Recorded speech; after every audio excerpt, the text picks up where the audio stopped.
आजम खान ने जो समाजवादी पार्टी के लिए कहा था वो क्या था? हाँ, अरे आप सुन लो आजम खान साहब, कल मैंने बोला ना, अभी 3 दिन पहले का मैं फुटेज भेज देता हूँ आपको। राष्ट्रीय अध्यक्ष जी के साथ आजम खान साहब और क्या कहते हैं माननीय अब्दुल्ला आजम किस तरीके से खड़े रहे, 3 दिन का फोटो भेज देता हूँ 3 दिन पहले का, आप देख लीजिए।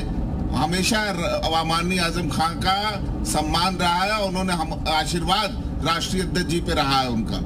और ये इन जैसे लोगों के कहने से जो भारतीय जनता पार्टी की बी टीम बन के समाजवादी पार्टी का वोट काट के भारतीय जनता पार्टी की इनडायरेक्ट मदद करते हैं, उनके बारे में कोई बात करनी नहीं है। एआईएमआईएम भारतीय जनता पार्टी की बी टीम हो गई। आपने हैदराबाद में देखा था, बिल्कुल है, बिल्कुल है।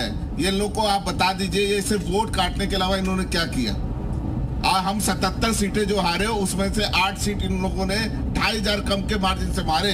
इन्होंने, इनके कैंडिडेट्स ने 2500 3000 वोट पाए और उसकी वजह से हम 77 सीटें करीब हारे हैं। उसमें बसपा का भी बड़ा रोल रहा है। और लेकिन जनता सब समझ रही है, जनता को पता है कि विपक्ष की लड़ाई अगर कोई लड़ रहा है, अब भारतीय जनता पार्टी के खिलाफ कोई खड़ा है जो जनता की आवाज उठा रहा है। आप बताइए, दक्षिण से भारतीय जनता पार्टी साफ है, मध्य से साफ होने जा रही है, जोड़ तोड़ की राजनीति करके किसी तरीके से महाराष्ट्र में सरकार बना ली। अब उत्तर प्रदेश में इनको डर सता रहा है, इसलिए पसमानदा सम्मेलन और ये सारी चीजों में लगे हुए ये समाज को बांटने का काम करते हैं। सर आ रही और भी लोग हैं ना, उनसे भी एक रिएक्शन ले लेती हूँ। कशिश बारसी जी भी है, बड़े धैर्य के साथ अभिषेक जी को सुन रहे हैं, उनसे भी रिएक्शन ले लेते हैं। आनंद जी आपका भी रुख करूंगी, 1 सेकंड रुक जाइए सर। कशिश बारसी जी। मैडम मैं एक बात पूछना चाहता हूँ सारी सियासी पार्टियों से। दरअसल मेरा सवाल ये है कि मुसलमानों का नेता इंदिरा गांधी, राहुल गांधी, राजीव गांधी हो सकते हैं, अखिलेश यादव, मुलायम सिंह यादव हो सकते हैं, ममता बनर्जी हो सकती है, मायावती हो सकती है, आदरणीय प्रधानमंत्री नरेंद्र मोदी क्यों नहीं हो सकते? मुसलमानों का ठेका एआईएम क्यों लेगी? एआईएम मुसलमानों का ठेका लेने की क्या जरूरत है? आज जब एक पार्टी की योजनाओं का फायदा मुसलमानों को मिल रहा है और मुसलमानों की हमदर्द होकर एक पार्टी सामने आ रही है, तो आप ठेकेदारी क्यों करेंगे? ठीक है, बोलिए मोहम्मद फरहान। देखिए, एक बात कहना चाहेंगे, अभी हमारे दानिश्वर भाई जो टोपी लगा करके अभी बयान दे रहे थे, तो ये बात तो तय हो जाती है कि आपका बहुत जल्द क्या नाम है भारतीय जनता पार्टी में एडजस्टमेंट हो जाएगा। बहुत अच्छा बोल रहे हैं आप, क्योंकि आपको भी बी पार्टी कहा जाता है। अरे उनको अगर योजनाओं का लाभ मिल रहा है, वो आगे बढ़ रहे हैं, सरकारी योजनाओं का लाभ ले रहे हैं, खुले मंच से वो कह रहे हैं। आप ऐसे हर जितने भी मुसलमान हैं, जो 20% उत्तर प्रदेश के मुसलमान हैं, अगर इन बातों का जिक्र करेंगे तो भारतीय जनता पार्टी का एजेंट हो जाएगा, या भारतीय जनता पार्टी में शामिल हो जाएगा, या भारतीय जनता पार्टी में वो किसी पद पे मंत्री बना दिया जाएगा क्या? उसको कोई प्रभार दे दिया जाएगा क्या? कैसी बात कर रहे हैं आप मोहम्मद फरहान? जिस कैनवास में आप खुद को फिट करने की कोशिश कर रहे हैं, जनता ही नहीं स्वीकार कर पा रही है। देखा उत्तर प्रदेश में विधानसभा चुनाव में भी हिसाब का मुद्दा किस तरीके से उठाया गया था, उन बहनों के बीच में मैं भी थी। पोलिंग बूथों का रुख कर रहे थे लोग, और लोगों के बीच में जिस तरीके से हिजाब को लेकर के भी आज भी याद है, शफीकुर रहमान का बरखो एसटी हसन जिस तरीके से बयानबाजी उन लोगों ने दी थी, उसको लेकर के लोगों ने नकार दिया ना। सर इससे तो सीख जाइए ना, जबरदस्ती खुद को आप थोड़ी वहां फिट कर लेंगे। प्रिया जी मैं एक बात कहना चाहता हूँ, 1 मिनट मेरी बात सुन लीजिए। आ रही हूँ अभिषेक, एक सेकंड आ रही हूँ। आनंद दुबे जी आ रही हूँ। बोलने नहीं देंगी, आप बोलने नहीं देंगी। मैं कशिश बारसी कुछ कहना चाहता हूँ। प्रिया जी बोलिए। बोलने नहीं देंगी। कशिश बारसी जी बोलिए। आप मुझे पता है, मैं ये कह रहा हूँ कि अगर हम सरकार की तारीफ करेंगे तो हम जो है वो बीजेपी के एजेंट हो जाएंगे। अगर हम राष्ट्रवाद की बात करेंगे तो हम आरएसएस के एजेंट हो जाएंगे। आज राष्ट्रवाद और सच्चाई सच बोलने का नाम भारतीय जनता पार्टी आरएसएस हो गया। अफसोस की बात है। ठीक है, अफसोस की बात है। बोलिए मोहम्मद फरहान। देखिए ऐसा है प्रिया जी, आप तक मेरी आवाज पहुंच रही ना? बिल्कुल आ रही है, जल्दी से अपनी बात रखिए। देखिए ऐसा है प्रिया जी, मैंने जो बातें कही थी वो अपने बड़े भाई से कही थी जो टोपी लगाकर बैठे हुए हैं। आप क्यों जबरदस्ती उत्तेजित हो गई? आप तो एंकर हैं, आपका काम है क्या नाम है दोनों पक्षों की बात सुनना, उसकी बात का मूल्यांकन करना। अगर आप मेरे मंच का इस्तेमाल करके किसी पे कटाक्ष करेंगे, माध्यम मैं हूं तो मैं बीच में आऊंगी। जो चीज गलत है वो गलत है। बोलिए। नहीं, आपको बुरा इसलिए। अरे सर जवाब है तो जवाब दीजिए ना, पर्सनल काउंटर क्यों कर रहे हैं आप? नहीं, इनकी टोपी उछल चुकी है, इसलिए टोपी कर रहे हैं। आनंद दुबे, ठीक है, अगर जवाब है तो जवाब दीजिए, नहीं तो मैं आनंद जी का रुख करूं। बहुत देर से कुछ कहना चाह रहे हो। मैं आप प्रश्न पूछिए, क्या पूछना है मैं उसका जवाब दूंगा। चलिए आनंद दुबे, कशिश बारसी जी ने भी जो बातें कही हैं उसको लेकर मैं वापस आपका रुख करूंगी। फिलहाल आनंद दुबे का रुख कर रही हूं, बोलिए सर। देखिए, सबसे बड़ी बात है जब इन्होंने बड़ी ईमानदारी से कहा कि सरकारी योजनाओं का लाभ मिल रहा है, और अगर मुलायम नेता हो सकते हैं, लालू जी नेता हो सकते हैं, राजीव गांधी हो सकती है, इंदिरा गांधी हो सकती है, तो भाई आदरणीय नरेंद्र मोदी जी अगर हो रहे हैं तो क्या तकलीफ है आपको।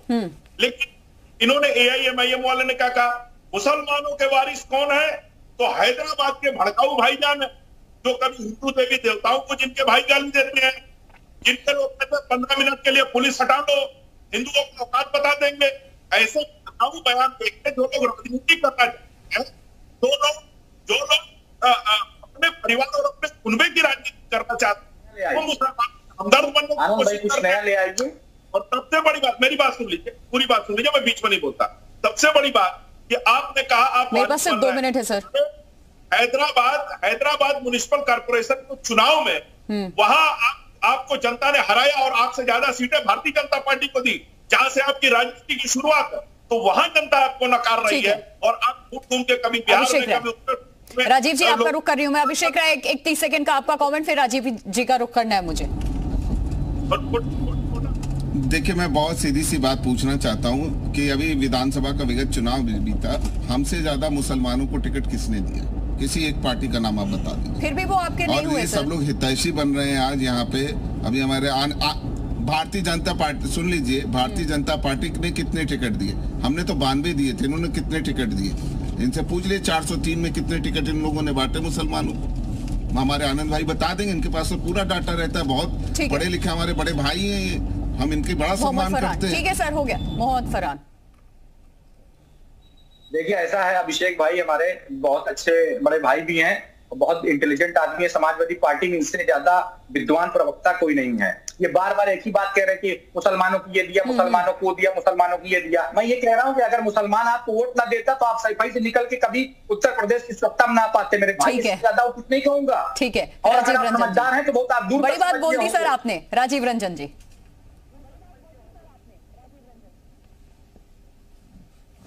देखिए प्रिया जी, 2024 की तैयारी में मुस्लिम वोटर किसके साथ प्रभावी रूप से रहेगा, इसी की सारी लड़ाई है। और अभी आज के हिसाब से ऐसा लगता है कि भारतीय जनता पार्टी की एक ठीक ठाक पैठ मुसलमानों में हो गई है, जो कि पहले बिल्कुल नहीं हुआ करती थी। अब इस पैठ होने से निश्चित तौर पर समाजवादी पार्टी को परेशानी है, अन्य दलों को परेशानी है, लेकिन भारत की राजनीति बदल रही है। और एक पार्टी विशेष को यह कहना कि ये मुसलमानों के खिलाफ है, 9 साल से मोदी की सरकार है, कोई भी ऐसा काम इस देश में नहीं हुआ जिसको कि एंटी मुस्लिम कह के इंडिकेट किया जाए। सुधार के बहुत प्रयास हुए। अब उस सुधार के प्रयास में बहुत सी चीजें मुसलमानों को खराब लग सकती हैं, लेकिन वो सुधारात्मक कदम था सरकार का। तो निश्चित तौर पर मुसलमानों के बीच से जो भी प्रगतिशील मुसलमान हैं, उनके बीच भारतीय जनता पार्टी की छवि का निर्माण इन 9 सालों में हुआ है, और उसी छवि निर्माण के सहारे भारतीय जनता पार्टी चुनाव में जाना चाहती है। ठीक है, और बाकी पार्टियां उसी के ऊपर अटैक करके मुसलमानों को डेविएट करना चाहती है। यही पूरा लबोलुआब है। वक्त है बस मेरे पास।